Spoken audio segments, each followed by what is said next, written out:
আজকের এই ভিডিওটায় আপনাদের দেখাবো কত সহজেই প্রেসার কুকারে বানিয়ে নেওয়া যায় চটপট চিকেন আর মাইক্রোওভেনে ভাত। Hello, good afternoon from Calgary, Canada. আজকে আমার কিছুই রান্না করতে ইচ্ছা করছে না। আপনাদের কি কখনো এরকম হয়? আমার বাড়িতে এখন চিকেন আছে, তো চিকেনটা আমি ঝটপট জাস্ট তেল, গোলমরিচ, আদা রসুন আর নুন দিয়ে ম্যারিনেট করে নিয়েছি। আর ভাবছি ঝটপট একটু প্রেশার কুকারে চিকেন করে নিই। তো পুরো রান্নাটা আমি প্রেশার কুকারে করবো, so it will be healthy, তেলটাও কম লাগবে। তো চিকেন রান্না করার জন্য যা পেঁয়াজ, টমেটো, আলু কাটতে হবে, চটপট কেটে নিয়ে চলুন। আর ফোড়নে কিন্তু আলাদা কিছু দিচ্ছি না, তেজপাতা দেবো আর গোটা গরম মশলা, ব্যাস। তো চলুন চটপট রান্নাটা শুরু করি। তো আমার কাছে 700 গ্রাম মতো চিকেন আছে, তার জন্য আমি এখানে বড় সাইজের একটা পেঁয়াজ নিয়েছি। আপনারা চাইলে দুটো মিডিয়াম সাইজের পেঁয়াজও নিতে পারেন। তো পেঁয়াজটা কেটে নেওয়ার পর আমি এর মধ্যে দেবো আলু, কারণ আলু ছাড়া তো আর আমার চিকেন হয় না, আর ভালো লাগে না খেতে। তাই আমার এই চিকেনে আমি মোটামুটি দেবো 3টে মিডিয়াম সাইজের আলু, সেটাকে কিন্তু আমি 4 টুকরো করে কেটে নেবো।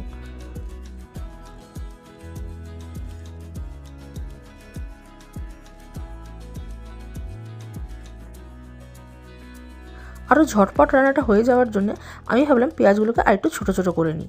তো তার সাথে আমি কেটে নিচ্ছি একটা মিডিয়াম সাইজের টমেটো, এটাকে আমিও ছোটো ছোটো করে কেটে নেব। আর ফোড়নে কিন্তু বেশি কিছু দেবো না, দেবো গোটা গরম মশলা। তার জন্য আমি এখানে 2 থেকে 3টে এলাচ, 1/2 ইঞ্চি মতো দারচিনি আর 2 থেকে 3টে লবঙ্গ আমি নিয়ে নিয়েছি, আর সেটা হামানদিস্তায় একটু থেতো করে নেব। এদিকে কিন্তু আমি প্রেসার কুকারটা গরম বসিয়ে দিচ্ছি, এর মধ্যে দিচ্ছি 3 টেবিল চামচ মতো সর্ষের তেল। সর্ষের তেল ছাড়া কিন্তু চিকেন বা মাটন কোনোটাই ভালো লাগে না। তো তেলটা মিডিয়াম গরম হয়ে গেছে, মিডিয়াম ফ্লেমে। তো এবার এর মধ্যে আমি দিয়ে দিচ্ছি থেতো করে রাখা গোটা গরম মশলা আর 2টো তেজপাতা। এটাকে নাড়াচাড়া করে অ্যারোমা ছাড়লেই কিন্তু আমি এর মধ্যে দিয়ে দেবো আমাদের আগে থেকে কুচি করে রাখা পেঁয়াজগুলো। তো পেঁয়াজগুলোকে ভাজা ভাজা করে নেবো।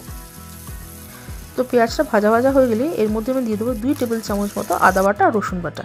তো আমি কিন্তু ফ্রিজে আগে থেকে আদা রসুন বাটা করে রেখে দিই, যেটা মোটামুটি 2 সপ্তাহ মতো চলে। তো আদা রসুন বাটা আর কাঁচা লঙ্কা বাটাটা করা থাকলে কি ঝটপট রান্নাগুলো হয়ে যায়, কারণ ওগুলো করতেই সময় লাগে। তো আদা রসুন বাটা কষে যাওয়ার পর এর মধ্যে আমি দিয়ে দিচ্ছি আগে থেকে কুচিয়ে রাখা টমেটোগুলো, আর টমেটোটাকে নরম করার জন্য দিয়ে দিচ্ছি 1 টেবিল চামচ মতো নুন, আর দিচ্ছি 1 চা চামচ মতো হলুদ গুঁড়ো। তো সেটা নাড়াচাড়া করে এর মধ্যে আমি বাকি মশলাগুলো দিয়ে দেবো। সেগুলো হচ্ছে 1 চা চামচ মতো লঙ্কার গুঁড়ো, 1 চা চামচ মতো জিরে গুঁড়ো, আর 1 চা চামচ মতো ধনে গুঁড়ো। এর থেকে বেশি মশলা কিন্তু আমি দিচ্ছি না। তো এইগুলো হবে সব কিছু নাড়াচাড়া করে এর মধ্যে আমি দিয়ে দেবো 1 টেবিল চামচ মতো কাঁচা লঙ্কা বাটা। আর কাঁচা লঙ্কা বাটা আপনাদের বললাম যে ফ্রিজে করে রেখে দিই। তো এইগুলো ভালো করে কষিয়ে নিয়ে ওয়েট করবো যতক্ষণ না তেল ছাড়ছে। আর আপনার যদি মনে হয় যে তলা দিয়ে একটু লেগে যাচ্ছে, আপনি অল্প একটু জল দিয়ে নিতে পারেন। আমি এখানে 3 টেবিল চামচ মতো 3 থেকে 4 টেবিল চামচ মতো উষ্ণ গরম জল দিয়েছিলাম, কারণ কি বলতো রান্না একবার গরম হয়ে গেলে তার মধ্যে আর ঠান্ডা জলটা দেবেন না, চেষ্টা করবেন একটু গরম করে দেওয়ার। তো আমি এখানে যেমন প্রেসার কুকারের ঢাকনাটা ওরমভাবে লাগাচ্ছি না, সিটি লাগাবো না, জাস্ট ওপর দিয়ে ঢেকে দেবো কুক করার জন্য। তো এবার আমি ম্যারিনেটেড চিকেনটার মধ্যে দিয়ে দিলাম, আর এটাকে ভালো করে কষিয়ে নেব। তো অল্প একটু জল দিয়ে এটাকে নাড়িয়ে আমি ওপরে কভারটা লাগিয়ে দিলাম, আর এটা ফুটে যখন উঠবে তখন এর মধ্যে দিয়ে দেবো কেটে রাখা আলুগুলো। আপনারা চাইলে ভাজতে পারেন, বাট যেহেতু আমি এটা হেলদি করছি সেই জন্য আলুটাকে আমি ভাজছি না, একদম ডাইরেক্টলি দিয়ে দিচ্ছি। তো দেখুন এখানে মাংসের আলুটা ভালো করে কষে গেছে, আর সাইড থেকে তেলও ছেড়ে গেছে। তো গ্রেভির জন্য আমি এখানে 1/2 কাপ মতো উষ্ণ গরম জল দিয়ে দিচ্ছি, আর স্বাদ অনুযায়ী দিয়ে দিচ্ছি নুন, যেহেতু জল দিয়েছি নুন তো লাগবেই।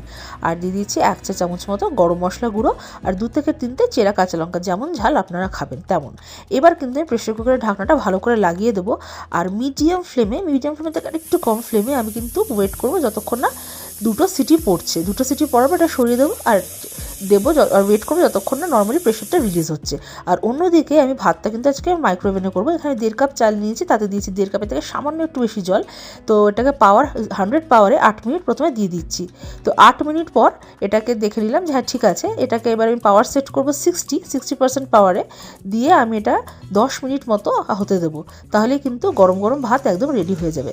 আজ বুঝলেন তো, একদমই ফাঁকিবাজি রান্না করবো, কিন্তু ফাঁকিবাজি হলেও রান্নাটা কিন্তু খুবই ভালো হয়েছিল। আর দেখাচ্ছি আপনাদের ভাতটা কেমন হয়েছে। দেখুন ভাতটা কিন্তু হয়েছে একদম ঝুরঝুরে। তো ভাত আর মাংস কিন্তু আমার একদম রেডি হয়ে গেছে। তো বন্ধুরা, কেমন লাগলো আমার এই প্রেসার কুকারে চিকেন আর মাইক্রোওভেনে ভাত? তো আমার এই ভিডিওগুলি যদি আপনার ভালো লেগে থাকে তাহলে কিন্তু অবশ্যই এটা লাইক, শেয়ার আর কমেন্ট করে জানাতে ভুলবেন না। আর আমার চ্যানেল শ্রীপর্ণাস ব্লগসকে সাবস্ক্রাইব করতে কিন্তু একদম ভুলবেন না।